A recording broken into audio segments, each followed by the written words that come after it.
Hello everyone, आप सभी का स्वागत है मेरे यूट्यूब चैनल में। तो फिर आज मैं बात करने जा रहा हूँ नार्कोस नाम की सीरीज़ की, जो नेटफ्लिक्स में रिलीज हुई है। इसके अभी तक 4 सीजन रिलीज हो चुके हैं शायद से। इसी वजह से आज मैं आपको इसके पहले सीजन की एक्सप्लेनेशन देने वाला हूँ, ताकि आप इसकी स्टोरी को स्टार्टिंग से समझ सको और स्टार्टिंग से आप इस स्टोरी को कवर कर सको। अगर आपको ये सीरीज़ नेटफ्लिक्स में देखनी है तो आपको इसके लिए एक मेंबरशिप देनी पड़ेगी, लेकिन आपको उसकी कोई ज़रूरत नहीं पड़ने वाली, क्योंकि आज मैं आपको इसकी पूरी स्टोरी फ्री में समझाने वाला हूँ। जी हाँ, तो वीडियो को एंड तक ज़रूर देखें और वीडियो को लाइक करें, चैनल को सब्सक्राइब करें और उस बेल आइकन को दबाएं, क्योंकि मैं ऐसी ही अलग अलग प्रकार की वीडियोस आपके सामने लाता रहता हूँ। अलग अलग फिल्म्स और अलग अलग वेब सीरीज़ के ऊपर मैं वीडियोस लाता रहता हूँ, तो उनको देखने के लिए आप प्लीज़ मेरे चैनल को सब्सक्राइब करें। तो बिना भय वीडियो को स्टार्ट करते हैं।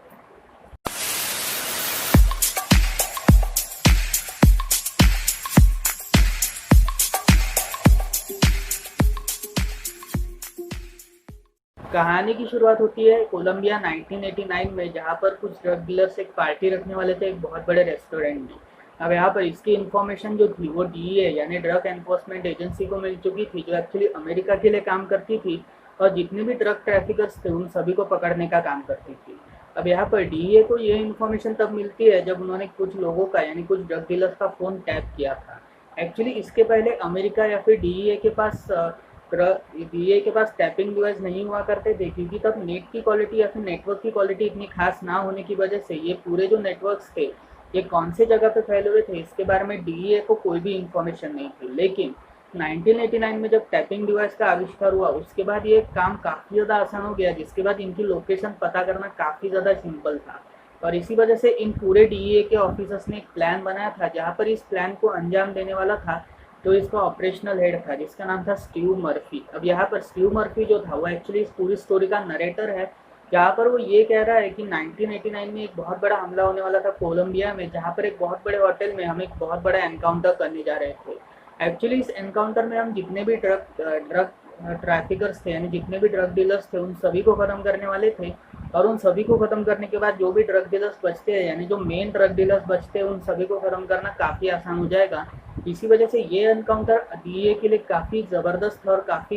इम्पोर्टेंट था। अब यहाँ पर इस एनकाउंटर को अंजाम दिया जाता है, जहाँ पर जो ये पार्टी चल रही थी जिस होटल में, उस होटल में ये सभी डीए के एजेंट्स जाते हैं और वहाँ पर ये एनकाउंटर करना शुरू करते हैं। लेकिन तभी स्टीव मर्फी जो है वो इसकी पूरी स्टार्टिंग स्टोरी बताते हैं। एक्चुअली स्टीव मर्फी जो थे इन्होंने ये पूरी प्रेजेंट की स्टोरी बताई थी, लेकिन जो इसका पास्ट था यानी इन सब की शुरुआत कहाँ से हुई थी उसके बारे में इन्होंने इन्फॉर्मेशन देना स्टार्ट करी। और यहीं पर ही कहानी 1983 में शिफ्ट होती है चिले में। एक्चुअली चिले जो था वो साउथ अमेरिका का एक जंगल की जगह थी, जहाँ पर ज़्यादातर जंगल और पेड़ पौधे हुआ करते थे। और इन्हीं पेड़ पौधों के बीच में कॉकरोच नाम का जो एक शख्स था यानी कॉकरोच नाम का जो एक आदमी था, उसने एक बहुत बड़ा ड्रग प्लांट किया हुआ था, मतलब एक बहुत बड़ा ड्रग प्लांट उसने खोला था और इसमें वो एक पाउडर जैसा ड्रग बनाता था जिसका नाम था कोकेन। अब ये जो कोकेन था ये तब इतना फेमस नहीं था, मतलब ये कोकेन तब इतना फेमस नहीं था 1983 में। लेकिन कोकेन का फ्यूचर बाद में चल के यूरोपियन और अमेरिकन मार्केट्स में काफ़ी ज़्यादा होने वाला था, क्योंकि ये जो ड्रग था ये काफ़ी अलग लेवल का ड्रग था। इसी वजह से कॉकरोच की ये इच्छा थी कि वो इस ड्रग को अमेरिका यूरोपियन मार्केट में सप्लाई करे, जिसके बाद वो जो भी मुआवजा होगा, मतलब जो भी इस ड्रग से मुआवजा निकलेगा वो सब अपने पास रखेगा, और इसी वजह से वो ये ड्रग्स बनाता था। लेकिन तब कोकेन वो छोटे छोटे लेवल्स में बेचता था, क्योंकि वो एक छोटा सा कोकेन व्यापारी था। इसी वजह से उसकी लेवल इतनी तो ज़्यादा नहीं थी कि वो मतलब वो पूरे यूरोपियन और अमेरिकन मार्केट को संभाल सके। इसी वजह से वो छोटे छोटे लेवल्स में ये सारे ड्रग्स बेचा करता था। अब यहाँ पर इसकी जो इन्फॉर्मेशन थी वो चिले के डीए को यानी चिले के ड्रग एनफोर्समेंट एजेंसी को पता चलती है, जहाँ पर उन्होंने अपनी पूरी सेना भेजी थी और फिर उसके बाद कॉकरोच के ऊपर हमला करने का डिसाइड किया था, और जितने भी उसके मजदूर थे उन सभी के ऊपर एनकाउंटर करने का डिसाइड किया था, जहाँ पर इन सभी के ऊपर एनकाउंटर होता है। लेकिन कॉकरोच जो था वो बच जाता है, क्योंकि उसकी किस्मत उसका साथ देती है, क्योंकि उसको गोली लगती भी नहीं है, मतलब उसको जो उन एजेंट्स की गोली नहीं लगती, लेकिन फिर भी वो मरने की एक्टिंग करता है ताकि वो बच सके। अब यहाँ पे कॉकरोच के बचने के बाद वो ये डिसाइड करता है, मतलब कॉकरोच जब बचता है तब वो ये डिसाइड करता है कि वो चिले को छोड़कर कोलंबिया में शिफ्ट हो जाएगा, क्योंकि कोलंबिया में अगर उसने एक डिस्ट्रीब्यूटर को ढूंढ लिया तो वो उसे अपना एक बिजनेस पार्टनर बनाएगा, बाद में जाके वो इस ड्रग को उससे बेचेगा और उसके थ्रू ये पूरे मार्केट्स में सप्लाई होगा। इसी वजह से वो एक बहुत बड़े एजेंट को यानी एक बहुत बड़े डिस्ट्रीब्यूटर की तलाश में था, और संजोगों से वो डिस्ट्रीब्यूटर से मिल भी गया था जिसका नाम था पाब्लो।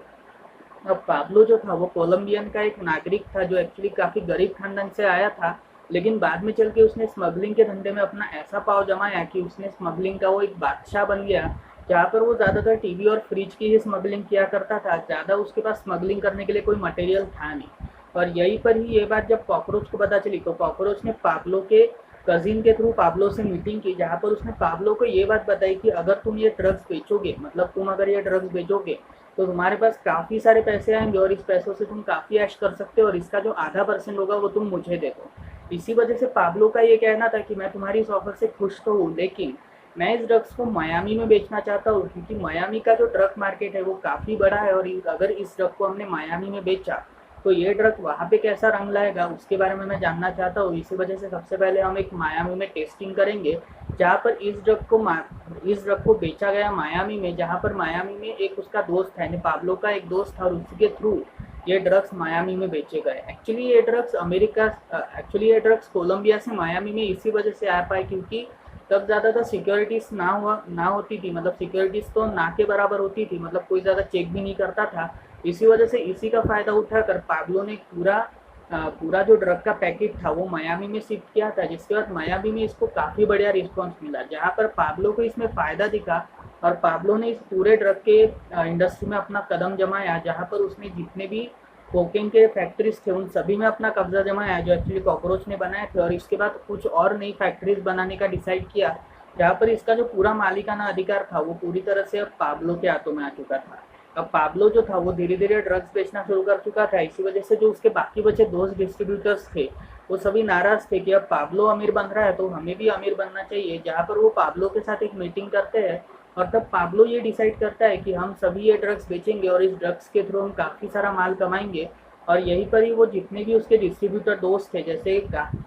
जैसे गाचा वगैरह, ये जो दोस्त थे एक्चुअली पाब्लो के, उन सभी के साथ मिलकर वो ये ड्रग्स बेचने का काम किया करता था। अब यहाँ पे कॉकरोच जो था उसके मन में काफ़ी ज़्यादा खटास आने लगी थी, क्योंकि अब उसके मन में ये आने लगा था कि जो उसने ड्रग्स बेचे थे पाब्लो को, उसका पूरा क्रेडिट पाब्लो लेकर जा रहा है और पाब्लो उसे काफ़ी कम पैसा दे रहा है। इसी वजह से वो पाब्लो से इस बारे में बात करता है, जहाँ पर पाब्लो का ये कहना था कि मैं तुम्हें कोई भी कम पैसा नहीं दे रहा हूँ, मैं तुम्हारी हर एक मदद कर रहा हूँ, तुम्हारी हर एक ज़रूरत पूरी कर रहा हूँ। और इसी वजह से जो कॉकरोच था उसे ऐसा लगता है कि उसने गलती कर दी पाब्लो को ये पूरी रेसिपी बता के, और इसी वजह से वो पाब्लो को पकड़वाने के लिए जो पाब्लो के एजेंट्स थे, यानी जो पाब्लो के जो एजेंट्स थे जो ये ड्रग्स सप्लाई किया करते थे, उनको एक गलत लोकेशन बताता है, और कॉकरोच के लोकेशन पे जाने के बाद उन्हें ये पता चलता है कि वहाँ पर कुछ FBI के एजेंट्स खड़े हुए थे, और इसी FBI के एजेंट्स ने पाब्लो को भी अरेस्ट किया था, लेकिन एक दिन बाद उसे बेल मिल चुकी थी। अब यहाँ पर बेल मिलने के बाद पाब्लो ने कॉकरोच को ख़त्म करने का डिसाइड किया था, जहाँ पर उसने कॉकरोच को पूरा ख़त्म कर दिया था। लेकिन कॉकरोच के मरने के बाद, यानी कॉकरोच के ख़त्म होने के बाद, पाब्लो ने इस पूरे धंधे में अपना पिकअप जमा लिया था, जिसके बाद ये जो ड्रग्स हुआ करते थे, ये सारे ड्रग्स हर जगह पे बेचा करते थे, मतलब हर एक जगह बिका करते थे, जैसे अमेरिका, लंदन वगैरह, जो जितने भी पावरफुल वर्ल्ड के कंट्रीज थे उन सभी में ये सारे ड्रग्स बेचा करते थे। और इसी वजह से अमेरिका परेशान था, क्योंकि ज़्यादातर जो यूथ थे वो सारे इसी ड्रग्स को खरीदते थे, और इसी ड्रग्स का यूज़ करके वो ज़्यादातर क्राइम्स कमिट करते थे। इसी वजह से DEA यानी ड्रग एनफोर्समेंट एजेंसी का जो एक एजेंट था स्टीव मर्फी, उसे अपनी वाइफ के साथ कोलंबिया भेज दिया गया। अब यहाँ पर उसकी पोस्टिंग, यानी स्टीव की पोस्टिंग जब कोलंबिया में हुई, तब कोलंबिया एयरपोर्ट में उसे कुछ कर्मचारियों ने रोक लिया, क्योंकि उसके पास एक बिल्ली थी, और इसी बिल्ली के बहाने के थ्रू उसे 2-4 घंटे रुकवाया गया, उसको और उसकी वाइफ को। और जो उसका पासपोर्ट था, यानी स्टीव का जो पासपोर्ट था उसका एक जेरोक्स कॉपी पाब्लो के आदमियों के पास भेज दिया गया, जहाँ पर पाब्लो के आदमियों ने मिलकर स्टीव की बिल्ली की हत्या कर दी, जिसके बाद उन्होंने एक धमकी दी थी कि अगर तुमने इसकी तलाशी ली, यानी तुमने अगर इस केस को सॉल्व किया, पाब्लो के केस को, तो फिर मैं तुम्हें ख़त्म कर दूंगा। इसी वजह से तुम्हारी जितनी पहुँच है वो बिल्कुल मत लगाओ, और तुम चाहे तो अभी भाग सकते हो, मैं तुम्हें कुछ नहीं करने वाला। जहाँ पर स्टीव ने ये बात जब अपने साथियों को बताई, मतलब जो उसके नए साथी थे, जैसे जेवियर नाम का एक उसका जो साथी था, जब ये बात उसने उसको बताई, तब जेवियर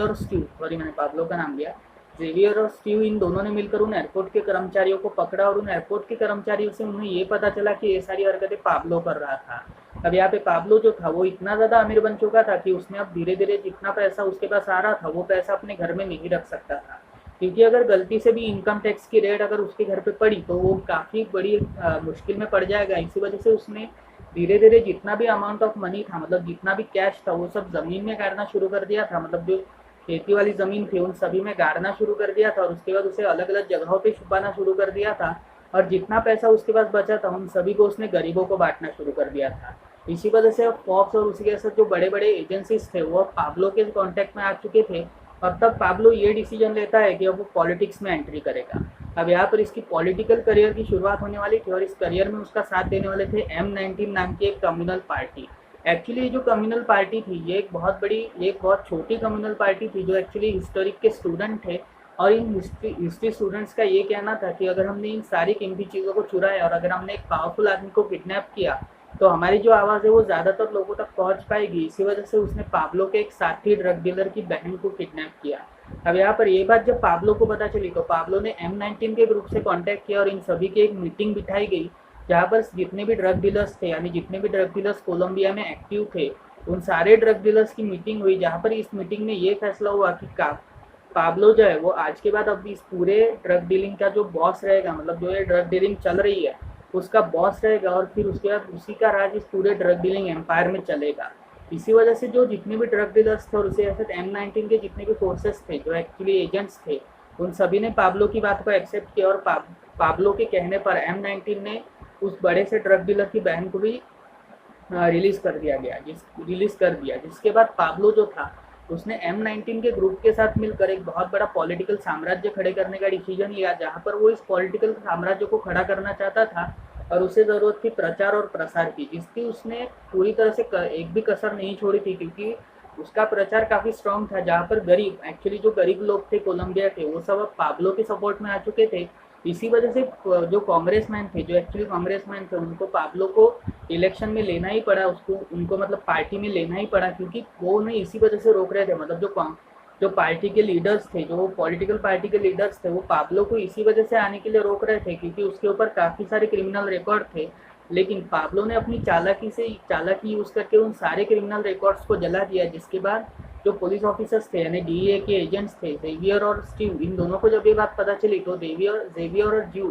और स्टीव इन दोनों ने मिलकर एक बहुत बड़ा प्लान रचा, जहाँ पर जिस फोटोग्राफर ने पाब्लो की फ़ोटो खींची थी वो ड्रग के केस में, जैसा कि मैंने स्टार्टिंग में आपको बताया, तो उसकी जो फ़ोटो निकाली थी उस फोटो की एक कॉपी उस फोटोग्राफर के पास थी, जहाँ पर उस फोटोग्राफर से मिलकर उस फोटोग्राफ की एक फ़ोटोकॉपी उन्होंने अपने पास रखी और उस फोटोग्राफ को उन्होंने जो पार्टी के जस्टिस हेड थे उन्हें दिखाई, जहाँ पर जस्टिस हेड का ये कहना था कि अभी हम इलेक्शन तक चुप रहेंगे, लेकिन जैसे ही पाब्लो की पार्टी में एंट्री होगी उसी वक्त उसका काफ़ी ज़्यादा बेइज्जती होने वाली है क्योंकि मैं उसी दिन उसको पार्टी से निकालने वाला हूँ। और वैसा ही हुआ। एक्चुअली इलेक्शन में पाब्लो काफ़ी भारी मतों से विजयी हुआ, जिसके बाद पाब्लो ने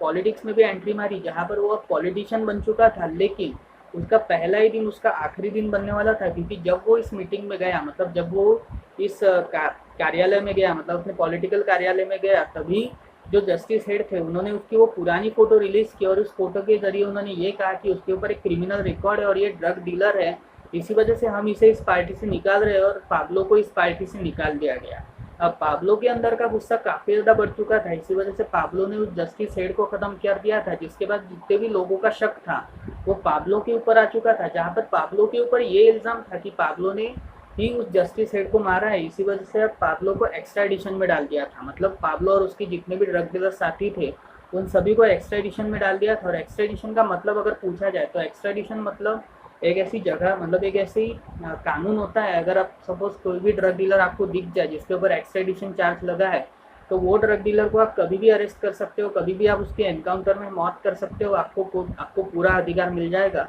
और यही एक्स्ट्राडिशन की जो चार्जेस थे ये अब पाब्लो और उसके साथ उसके जितने भी ड्रग डीलर दोस्त थे उन सभी पे लग चुके थे, जहाँ पर DEA के जो एजेंट्स थे यानी ड्रग एनफोर्समेंट एजेंसी के जो एजेंट्स थे स्टीव और जेवियर, उनको पाब्लो के घर का भी पता चल गया था। इसी वजह से जब वो पाब्लो को अरेस्ट करने के लिए आए थे तब तक पाब्लो अपने चार्टर प्लेन से यानी चार्टर चॉपर जो हेलीकॉप्टर है उससे वो निकल गया था एक दूसरे आइलैंड में, जहाँ पर उसने अपने सारे ड्रग डीलर दोस्तों को बुलाया था ताकि वो थोड़े समय के लिए अंडरग्राउंड रह सके। अब यहाँ पर पाब्लो जो था उसने अपने जितने भी ड्रग डीलर दोस्त थे उनके साथ मिलकर एक बहुत बड़ा वॉर क्रिएट करने का शुरू किया था, क्योंकि अगर ये वॉर अगर सक्सेसफुल हुआ तो एक्चुअली उसका एक्सट्रेडिशन छूट सकता है और जो नया प्रेसिडेंट बनेगा कोलंबिया का उसके साथ मिलकर हम काफ़ी सारे नेगोशिएशंस आगे चल के प्लान कर सकते हैं। अब यहाँ पर जो नया प्रेसिडेंट इलेक्ट हुआ था कोलंबिया का वो एक्चुअली एक काफ़ी ज़्यादा ईमानदार शख्स था जिसका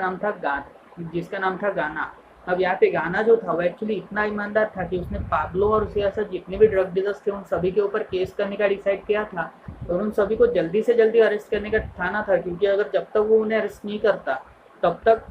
जो कोलंबिया की जो शांति है वो हमेशा अशांति में कन्वर्ट हो जाएगी। इसी वजह से उसे अरेस्ट करना काफ़ी ज़रूरी था। और जब पाब्लो को इस बात की भनक लगती है तब पाब्लो अपने आदमियों के साथ मिलकर घाना की भी हत्या कर देता है, जिसके बाद जो उस पॉलिटिशियन यानी जो जल्दी प्रेसिडेंट बनने वाला था उसकी हत्या होने के बाद जो नया प्रेसिडेंट है वो एक्चुअली उसका दोस्त यानी गाना का जो दोस्त था गवेरिया नाम का वो बनता है। एक्चुअली वो एक डॉक्टर था, उसी के साथ वो एक इकोनॉमिस्ट था, जहाँ पर गावेरिया ने इस पूरे इलेक्शन कैंपेन को रन करने की कोशिश की, मतलब इस पूरे इलेक्शन को अपने सर पे ले लिया, उसी के साथ प्रेसिडेंट के इलेक्शन में वो खड़ा हो गया। और जब ये बात पाब्लो को पता चली तो पाब्लो ने अपने आदमी फर्मेंडो के थ्रू उसे एक ऑफर दिया, जहाँ पर उसने ये ऑफर दिया कि अगर वो पैसे देकर अगर पाब्लो के साथ नेगोशिएशंस करेगा तो वो उसे काफ़ी सारा पैसा देंगे। मतलब अगर पाब्लो के साथ उसने नेगोशिएशंस की तो वो उसे काफ़ी सारा पैसा देंगे और उसके साथ हमेशा के लिए उसे मालामाल बना देंगे। लेकिन गवेरिया का ये कहना था कि मैं ऐसा कुछ भी नहीं चाहता और मैं तुम्हारे पाब्लो को हमेशा हमेशा के लिए अरेस्ट करूंगा, जिसके बाद तुम कभी पाब्लो से मुलाकात नहीं कर पाओगे। और जब ये बात पाब्लो को पता चली तो पाब्लो का गुस्सा सर के ऊपर आ चुका था। इसी वजह से उसने ये डिसाइड किया कि अब वो जितने भी पॉलिटिशियंस हैं यानी गवेरिया और उसके साथ जो जितने भी पॉलिटिशियन उसके सपोर्ट में उन सभी को ख़त्म कर देगा। लेकिन तब तक उसका कजिन यानी पाब्लो का जो कजिन था गैस्टावो, उसने उसे रोक लिया था और उसे कहा था कि तुम ये जो अभी अगला स्टेप लोगे वो थोड़ा प्लानिंग से लो, क्योंकि अगर तुम प्लानिंग नहीं करोगे तो सभी लोग मुसीबत में पड़ जाएंगे, क्योंकि ऑलरेडी तुम्हारे ऊपर एक्सट्रेडिशन के चार्ज लगे और उसके साथ तुम्हारे ऊपर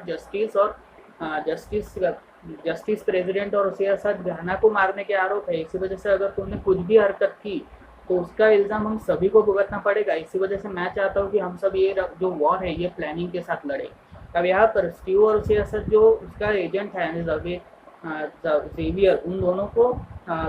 दोनों को गाचा की लोकेशन मिल चुकी थी। जो एक्चुअली गाचा जो था वो एक जगह पर छुपा हुआ था, उसका एक महल था जहाँ पर वो छुपा हुआ था और उस लोकेशन में जाके उसको मारना था। इसी वजह से उसने कर्नल को अपॉइंट किया, जहाँ पर कर्नल को अपॉइंट किया जो एक्चुअली आर्मी कर्नल था। उसको ये बताया गया कि एक्चुअली जितने भी ड्रग डीलर्स है ये वॉर करने वाले हैं हमारे अगेंस्ट। और इसी के साथ पाब्लो ने भी इस वॉर की तैयारी कर दी थी, जहाँ पर पाब्लो जो था वो जितने भी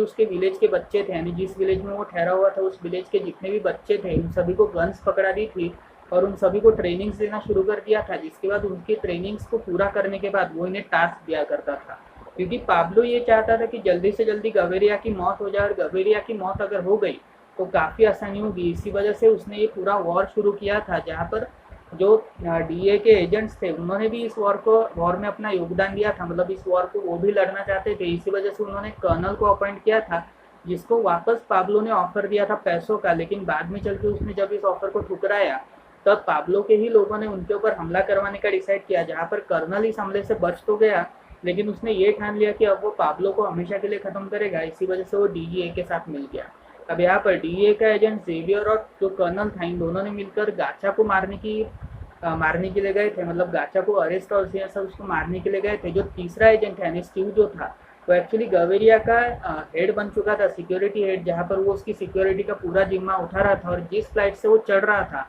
मतलब जिस फ्लाइट से वो आने वाला था प्रचार खत्म करके, उस फ्लाइट में बॉम्ब की इंफॉर्मेशन स्टीव को मिली थी। इसी वजह से वो इस फ्लाइट के जो जितने भी प्रेसिडेंट यानी गवारिया जो था उसे वो रोकना चाहता था, क्योंकि अगर गलती से भी वो इस फ्लाइट में चढ़ा तो उसकी हत्या हो सकती है। इसी वजह से उसे रोकना काफ़ी ज़्यादा ज़रूरी था। अब यहाँ पर ये जो प्लेन था जिस प्लेन में गवेरिया जाने वाला था उस प्लेन में सही में एक बॉम्ब लगा हुआ था, जो एक्चुअली पाब्लो के ही एक बंदे ने लगाया था, मतलब पाब्लो के ही एक बंदे के थ्रू ये बॉम्ब को लगवाया गया था। और इस बॉम्ब को लगवाने के बाद वो गवेरिया को ख़त्म करना चाहता था, क्योंकि पाब्लो ने उस बंदे का यानी जो 18 साल का नौजवान था उसका माइंड इतना ज़्यादा वॉश कर दिया था कि जिसके बाद वो पाब्लो की ही बातें सुनने लगा था और पाब्लो ने जो कहा वही वो सत्य मानने लगा था। इसी वजह से पाब्लो के कहने पर ही उसने बॉम्ब लेकर वो एयरपोर्ट में गया, जहाँ पर उसकी सीधी सारी शक्ल देख के उसके ऊपर कोई भी शक नहीं करेगा। लेकिन तब तक गवेरिया जो था वो वहाँ से निकल चुका था और गवेरिया अपने प्राइवेट प्लेन से कोलंबिया आ चुका था। अब यहाँ पर कोलंबिया के एयरपोर्ट में, मतलब जिस प्लेन में वो लोग चढ़े हुए थे, वो बंदा चढ़ा हुआ था, वो नौजवान, उस प्लेन में उसने नियमित समय में वो बॉम्ब फोड़ा। लेकिन उस बॉम्ब के फटने के बाद जो भी 118 लोग थे उन सभी की जान चली गई, जिसके बाद इस सभी का इल्ज़ाम पाब्लो पे लगा था। और पाब्लो ने इस पूरे केस को मिटाने के लिए जितने भी उसके साथ इन्वॉल्व थे, मतलब उस लड़के के साथ जो जो लोग इन्वॉल्व थे, जैसे उसकी पूरी परिवार, उसको ख़त्म करने का डिसाइड किया। जहाँ पर उसको ख़त्म करने के लिए उसने कुछ असैसिनेशंस को टारगेट किया, मतलब कुछ असैसिनेशंस को इस मिशन के लिए ये किया, और उसी साथ इस मिशन को कंप्लीट करने के लिए कहा। जहाँ पर जितने भी असैसिन्स थे उन सभी ने उस नौजवान की वाइफ को मारने की कोशिश की, लेकिन तब तक वहाँ पर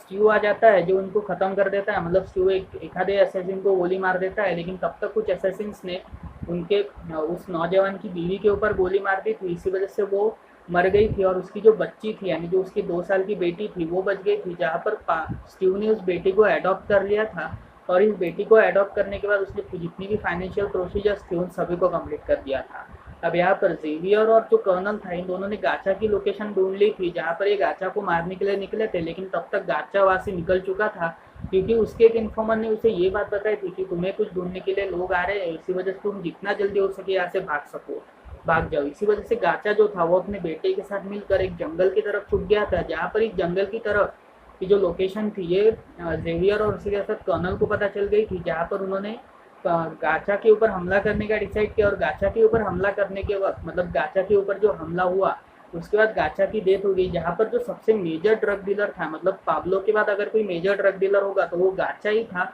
और गाचा की भी यहाँ पे डेथ हो गई, जिसके बाद काफ़ी सारे जितने भी नए ड्रग डीलर्स थे उन सभी का उफान काफ़ी ज़्यादा बढ़ गया। अब यहाँ पे गाचा की जो जगह थी वो पाचो नाम के एक शख्स ने लेने का डिसाइड किया, जहाँ पर पाचो जो था वो एक्चुअली पाब्लो का काफ़ी टाइम से राइवलरी था, और उसने पाब्लो को ये ऑफर दी थी कि अगर वो ड्रग्स मेरे साथ साझा करेगा, यानी ड्रग्स जितने भी है वो मेरे थ्रू बेचेगा, तो फिर मैं उसे काफ़ी सारे पैसे दूंगा। लेकिन पाब्लो ने इस बात को साफ साफ इनकार कर दिया, और यही से ही पाचो और उसके साथ पाचो और पाब्लो इन दोनों के बीच की दुश्मनी काफ़ी ज़्यादा बढ़ गई। अब यहाँ पर जो एजेंट, मतलब यहाँ पर गवेरिया जो था वो अब एक प्रेसिडेंट बन चुका था कोलंबिया का, जहाँ पर कोलंबिया का प्रेसिडेंट बनने के बाद पा, पा, पाब्लो ने उससे एक नेगोशिएशन की ऑफर दी थी अपने एजेंट के थ्रू, जहाँ पर इस नेगोशिएशन की जो ऑफर थी वो एक्सेप्ट नहीं हो रही थी। इसी वजह से अब पाब्लो ने एक बदला लेने का डिसाइड किया, जहाँ पर उसके कजिन के थ्रू उसने जितने भी पॉलिटिकल पार्टी के लीडर्स के जो बच्चे लोग थे उन सभी को किडनैप किया, जिसमें फॉर्मर प्रेसिडेंट की बेटी भी शामिल थे, जो एक्चुअली एक रिपोर्टर थी। अब यहाँ पर उस रिपोर्टर यानी जो फॉर्मर प्रेसिडेंट की बेटी है उसके थ्रू उसने गवेरिया को मैसेजेस भेजना शुरू कर दिया था, जहाँ पर उसने ये कहा था कि अगर तुम मुझे एक लैंड फ्री में दे दोगे और उसके ऐसा तुम मेरी नेगोशिएशन एक्सेप्ट कर लोगे तो मैं तुम्हें कुछ भी नहीं करूँगा, और इन सारे हॉस्टेजेस को, यानी जिन जिन को मैंने पकड़ा है उन सभी को मैं छोड़ दूंगा। और यहीं पर ही गवेरिया ने इस पूरी बात को एक्सेप्ट कर लिया था, जहाँ पर पाब्लो जो था वो एक पूरी लैंड खरीद लिया था उसने कोलंबिया की ही एक जगह में, और इस लैंड में वो खुद का एक कैसल और खुद का एक जेल बनाना चाहता था, जिसमें वो फुल भर के पार्टी कर सके। अब यहाँ पर इस जेल को बनाने के लिए उसे प्रेसिडेंट की ज़रूरत थी, और प्रेसिडेंट अगर उसे पैसा चार्ज करेगा तभी वो इस जेल को बना सकता था। और तब प्रेसिडेंट के दिमाग में ये चल रहा था कि जब वो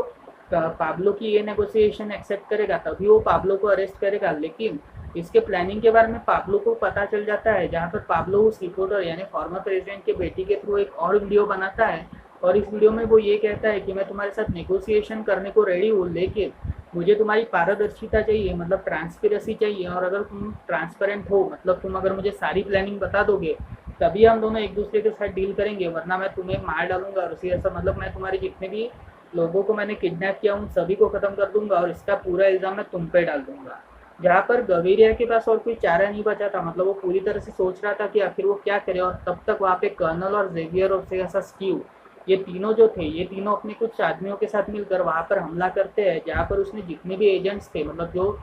जितने भी लोग वहाँ पर पाब्लो की जितने भी लोग थे उन सभी को उन्होंने ख़त्म कर दिया था। और हॉस्टेजेस को बचाते वक्त जो फॉर्मर प्रेसिडेंट की बेटी थी उसकी डेथ हो चुकी थी, जहाँ पर उसकी डेथ के बाद गवेरिया ने ये डिसाइड किया कि वो पाब्लो की जो भी मांगे है वो सब पूरी करेगा, और पाब्लो की जितनी भी मांगे थी वो सब पूरी हो जाती है। अब यहाँ पे पाब्लो जो था उसको जेल बनाते हुए काफ़ी महीने बीत चुके थे, काफ़ी साल बीत चुके थे, जहाँ पर पाब्लो ने खुद का जेल बनाया था, और इसी जेल के थ्रू वो पूरी जितनी भी ड्रग मार्केटिंग थी उसको कंट्रोल किया करता था, और पीसफुली कंट्रोल किया करता था। मतलब अब जो उसके हमले पूरे कोलंबिया में हो रहे थे वो अब रुक चुके थे, मतलब जो उसने हमले करवाए थे, जैसे कि उसने जस्टिस के जितने भी पोर्टल्स थे, यानी जस्टिस के जो कोर्ट्स थे उन सभी पे हमले करवाए थे काफ़ी टाइम पहले, जहाँ पर इन हमलों के थ्रू वो ये डिसाइड कर रहा था, मतलब इन हमलों के थ्रू वो उसके खिलाफ जितने भी सबूत वहाँ पे कलेक्ट हुए थे उन सारे सबूतों को उसने जला दिया था। और इसी वजह से जितने भी हमले और बॉम्ब ब्लास्ट थे वो सब पाब्लो कर रहा था अपने गुस्से के लिए, लेकिन उस हमले को अब रोक दिया गया था, जहाँ पर पाब्लो के पास अब जेल बन चुकी थी। अब यहाँ पर जो उसका कजिन था, यानी पाब्लो का जो कजिन था, उसकी भी डेथ का समय आ चुका था, क्योंकि जो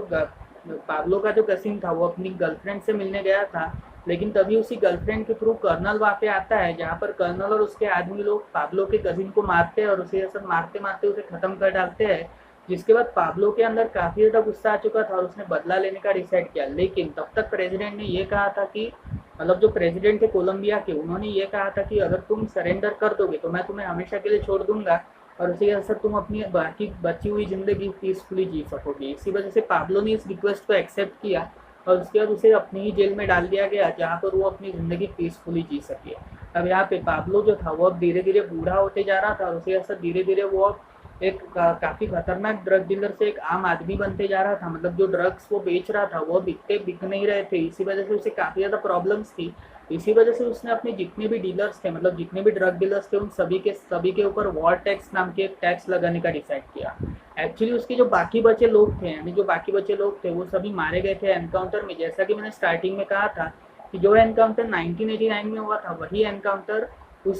वही एनकाउंटर वापस हुआ था, जहाँ पर इस जब वो सारे जितने भी पाब्लो के लोग थे वो जब पार्टी कर रहे थे, तभी अचानक डीए के एजेंट्स वहाँ पे आते हैं और इन सभी को ख़त्म कर डालते हैं। अब यहाँ पर स्टीव जो था वो भी इसी टेंशन में था कि आखिर हम पाब्लो को पकड़े तो पकड़े कैसे, क्योंकि प्रेसिडेंट भी अब पाब्लो को पकड़ना नहीं चाहता था, क्योंकि अगर पाब्लो को पकड़ा गया रहता तो शायद से वो वापस से ही सब शुरू कर देता जो उसने काफ़ी टाइम पहले ख़त्म कर दिया था। इसी वजह से वो पाब्लो के खिलाफ कोई भी सुनना नहीं चाहता था और पाब्लो के खिलाफ वो कोई भी एक्शन नहीं लेना चाहता था। लेकिन उसके बाद और वो एक्शन लेगा भी कैसे, क्योंकि उसके पास पाब्लो के खिलाफ कोई भी सबूत नहीं थे। यहाँ पर स्टीव और उसके साथ जेवियर ने मिलकर एक प्लान बनाया और जेवियर और स्टीव ने मिलकर उस इन्फॉर्मर जो एक्चुअली पाब्लो के लिए काम करता था, उसी इन्फॉर्मर के थ्रू उसने पाब्लो के हॉस्टेज यानी जो उसका जेल था उसकी कुछ फ़ोटोज़ ली थी और इन्हीं फ़ोटोज़ को उसने प्रेसिडेंट को दिखाया। जहाँ पर प्रेसिडेंट ने जब इन फ़ोटोज़ को देखा तो वो काफ़ी ज़्यादा हैरान था, क्योंकि उन फ़ोटोज़ में बास्केटबॉल कोर्ट्स और उसी के साथ जितने भी कोर्ट्स थे वो सभी का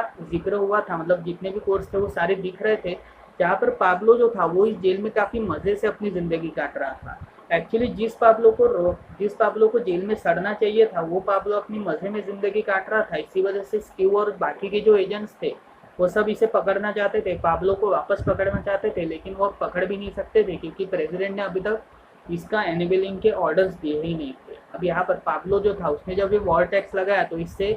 पाचो को काफ़ी ज़्यादा तकलीफ हुई और पाचो को इस बात की तकलीफ हुई कि वो इतना ज़्यादा टैक्स दे नहीं सकता। इसी वजह से उसने पाब्लो के जो 2 लोग थे जो एक्चुअली उसके लिए लॉयली काम किया करते थे, तो उन दोनों लोगों को उसने उनके खिलाफ भड़काया, पाब्लो के खिलाफ भड़काने की कोशिश की, लेकिन वो लोग भड़के नहीं। जहाँ पर वो जो बात थी, यानी जो पाचो ने उनको पाब्लो के खिलाफ भड़काया था, वो जब बात वो पाब्लो को बताते हैं तब पाब्लो उनके ऊपर और टैक्स डाल देता है। जहाँ पर जो टैक्स पहले $2 लाख में कंप्लीट होता था वो अब 1 मिलियन का हो चुका था। जिसके बाद जो भी 2 लॉयल लोग थे जो एक्चुअली पाब्लो के लिए काम किया करते थे वो अब थोड़े से गुस्सा हो चुके थे, थोड़े से नाराज़ हो चुके थे, क्योंकि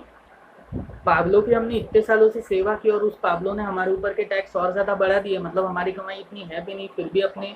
टैक्स उसने बढ़ा दिए। इसी वजह से वो थोड़े से नाराज़ थे, पर बाद में उनका ये गुस्सा शांत हो जाता है, क्योंकि पाब्लो जो था वो उनके फैमिली की केयर कर रहा था और उसी के साथ उनके बच्चों के भी गॉडफादर बन चुका था। अब यहाँ पर पाब्लो को अपने एक इन्फॉर्मर के थ्रू एक दिन इन्फॉर्मेशन मिलती है, जहाँ पर उसे ये पता चलता है कि जिस लैंड में उन दोनों लोगों का, यानी जिन लोगों की मैं बात कर रहा था जो पहले पाब्लो के खिलाफ भड़काया था पाचो ने, उन 2 लोगों की जो लैंड थी उसमें एक फार्मर को काफ़ी सारे पैसों की गड्डियाँ मिली थी और उन पैसों की गड्डियों को उसने पाब्लो के आदमी को दिया था। जहाँ पर पाब्लो के थ्रू जब ये पैसे पहुँचे तब इस पैसों के बारे में जब उसने इन दोनों लोगों से पूछा, तब इन दोनों लोगों का ये कहना था कि तुम्हारा जो कज़िन था उसे ये जगह काफ़ी ज़्यादा अच्छी तरीके से याद थी, लेकिन हमें ये जगह अच्छी तरीके से याद नहीं है और इसका कंट्रोल हमारे पास अच्छा नहीं है, इसी वजह से हम चाहते हैं कि तुम हमारा ये कंट्रोल चेंज कर दो। यहाँ पर पाब्लो को इस बात पे इतना ज़्यादा गुस्सा है कि उन्होंने उन दोनों को ख़त्म कर दिया और उन दोनों की लाश को जला दिया। जिसके बाद उस दोनों आदमी उसमें से जो एक शख्स की जो वाइफ थी उसने पुलिस पे कंप्लेंट कर दी थी, जहाँ पर उसकी कंप्लेंट को सीरियसली लेते हुए अब पाब्लो के चार्जेस आ चुके थे। अब यहाँ पर पाब्लो के ऊपर चार्जेस आ चुके थे और कोलंबिया के प्रेसिडेंट पे काफ़ी ज़्यादा प्रेशर बढ़ चुका था अमेरिका का और उसी के साथ जितने भी लोगों का, कि आखिर पाब्लो इतने शौक से जी कैसे रहा है, मतलब पाब्लो इतने आराम से जी कैसे रहा है। जहाँ पर चाइनीज मतलब जो कोलंबियन प्रेसिडेंट था उसके ऊपर इतना ज़्यादा प्रेशर आ चुका था कि उसने ये डिसाइड किया कि अब वो पाब्लो को ख़त्म कर देगा। इसी वजह से उसने पाब्लो के महल यानी जो पाब्लो का जो जेल था उसके बाहर अपने कुछ सिक्योरिटी गार्ड्स भेजे थे, मतलब उसने बाहर उसके आर्मी भेजी थी जहाँ पर उसने वॉर की डिक्लेरेशन कर दी थी। अब यहाँ पर ये बात जब पाब्लो को पता चलती है तो पाब्लो अपनी वाइफ और अपनी माँ और उसके साथ अपने बच्चों से कहकर ये कहता है कि जितने भी पैसे उन सभी को बैग में भर दो, क्योंकि बाद में आर्मी तुम्हारे भी घर आ सकती है और उसके साथ वो सारी चेकिंग भी कर सकती है। इसी वजह से जितने भी पैसे उन सभी को छुपा दो और एक जगह पे गाड़ दो। जहाँ पर उनकी वाइफ ने यही किया, मतलब पाब्लो की वाइफ ने यही किया और उसके साथ जो आर्मी थी वो हमला नहीं कर रही थी, मतलब आर्मी उसके जेल के बाहर पहुंची थी लेकिन वो हमला नहीं कर रही थी, बल्कि वो सिर्फ वहाँ पे रुकी हुई थी क्योंकि प्रेसिडेंट ने उन्हें सिर्फ वहाँ पे रोकने का ऑर्डर दिया था। और इस बात से जो उनका वाइस प्रेसिडेंट था, मतलब जो उनका वाइस मिनिस्टर था, उनका पीए, वो इस बात से काफ़ी ज़्यादा नाराज़ होता है और तब वो इन एजेंट्स के पास, मतलब इन आर्मियों के पास जाता है जहाँ पर इन आर्मी ऑफिसर्स का ये कहना था कि हमें ही प्रेसिडेंट ने ऑर्डर किया है कि हमें यहाँ पे रुकना और हमें यहाँ पे होल्ड में रहना है। इसी वजह से वो इस बिल्डिंग यानी उस जेल के अंदर जाता है गुस्से में, जहाँ पर वो पाब्लो से मीटिंग करने का डिसाइड करता है, जहाँ पर पाब्लो ने अब उसे किडनैप कर लिया था। अब यहाँ पर मीटिंग के वक्त ही पाब्लो ने उसे किडनैप कर लिया था और पाब्लो का ये कहना था कि तुम प्रेसिडेंट से कह के जितनी भी आर्मी है उन सभी को भगा दो। जहाँ पर जब उस वाइस मिनिस्टर ने प्रेसिडेंट को कॉल किया तब प्रेसिडेंट ने कॉल उठाने से मना कर दिया, जिसके बाद पाब्लो ने ये डिसाइड किया कि आज के बाद वो जो मिनिस्टर है वो हमारे ही साथ रहेगा और हम ही उसे किडनैप करके अपनी जिस जगह पे हम छुपने वाले उसी जगह पर हम उसे लेकर जाएंगे। अब यहाँ पर स्टीव जो था उससे भी पाँचों के आदमी ने किडनैप कर लिया था, जहाँ पर पाँचों की जब स्टीव से मुलाकात हुई तब पाँचों ने स्टीव को ये बताया कि मेरे पास तुम्हारे लिए खिलाफ काफ़ी सारे सबूत है कि तुमने काफ़ी ड्रग डीलर्स को ख़त्म करने के साथ साथ एक इनोसेंट लेडी को भी ख़त्म किया था, मतलब जो इस एनकाउंटर में जितने भी ड्रग डीलर्स मारे गए थे उसी असल में कुछ एक इनोसेंट लेडीज भी थी जो एक्चुअली मिस्ट्रेस थी, मतलब जो एक्चुअली प्रोस्टिट्यूट थी और उनकी भी हत्या कर दी गई थी। इसी वजह से इस हत्या के चलते तुम्हें जेल भी हो सकती है और तुम अपनी नौकरी भी गंवा सकते हो, लेकिन मैं ये नहीं दूंगा क्योंकि अगर तुम पाब्लो को मेरे साथ लाओगे तो पाब्लो के साथ मिलकर यानी पाब्लो को मैं ख़त्म कर तुम्हें काफ़ी सारी ताकतें दूंगा और यही पर ही वो उसे छोड़ देता है। अब यहाँ पर स्टीव जो था वो ये डिसाइड करता है कि वो कैसे तो भी करके पाब्लो को पकड़ेगा, क्योंकि उसे अपनी जॉब भी बचानी थी। इसी वजह से वो जेवियर के साथ मिलकर पाब्लो के लोकेशन पे जाता है, जहाँ पर उसे ये पता चलता है कि पाब्लो जो था वो अब निकल चुका था और उसने एल मोराडो नाम की एक जगह का रास्ता पकड़ा हुआ था। एक्चुअली पाब्लो के ऊपर हमले काफ़ी बढ़ रहे थे, मतलब पाब्लो के ऊपर आर्मी पूरी आ चुकी थी। इसी वजह से इसी आर्मी के डर से पाब्लो ने अपनी लोकेशन चेंज करके एल मोराडो की तरफ अपनी लोकेशन बढ़ाई थी, जहाँ पर वो एल मोराडो की तरफ भाग गया था और यहीं पर ही इसका पहला सीजन खत्म होता है। देखो यार, इस सीजन में हमें काफ़ी कुछ देखने को मिला था, जैसे कैसे ड्रग्स का उफान हुआ या फिर जितने भी ड्रग माफियाज थे, जितने भी ड्रग के गॉड फादर्स थे, उन सभी का उफान कैसे हुआ और उसी असर इन सभी ने ड्रग्स को कैसे पूरे अमेरिका और उसके असर पूरे वर्ल्ड में सप्लाई किया, जिसके चलते काफ़ी सारे लोग इससे अफेक्टेड हुए और उसके बाद कैसे ड्रग डीलर्स बाद में चल के पॉलिटिक्स में भी घुसा है, जिसके चलते पॉलिटिक्स में घुसने के बाद इनको पावर चाहिए थी और इसी पावर की लालच में इन्होंने काफ़ी सारे लोगों की हत्या करवाई और यहीं पर ही हमें ये सब बताया गया है। सो ये जो सीरीज़ है ये काफ़ी ज़्यादा यूनिक सीरीज़ है और इसका सेकंड सीजन की जो एक्सप्लेनेशन है वो भी मैं आपको जल्दी दूंगा कि आखिर एल मोराडो के पास, मतलब एल मोराडो में जाके पाब्लो के साथ होता क्या है, इसके बारे में भी मैं आपको पूरी इन्फॉर्मेशन दूंगा, लेकिन वो अगली वीडियो में रहेगी क्योंकि ये वीडियो जो है बहुत काफ़ी लंबी हो चुकी है। इसी वजह से यहीं पर ये वीडियो को मैं ख़त्म करता हूँ। अगर आपको ये वीडियो पसंद आई तो वीडियो को लाइक करें, चैनल को सब्सक्राइब करें और उस बेल आइकन को दबाएं ताकि जब भी मैं कोई नई वीडियो अपलोड करूँ उसके नोटिफिकेशन आपको सबसे पहले मिले। तो मिलते हैं अगली वीडियो में, तब तक के लिए बाय बाय।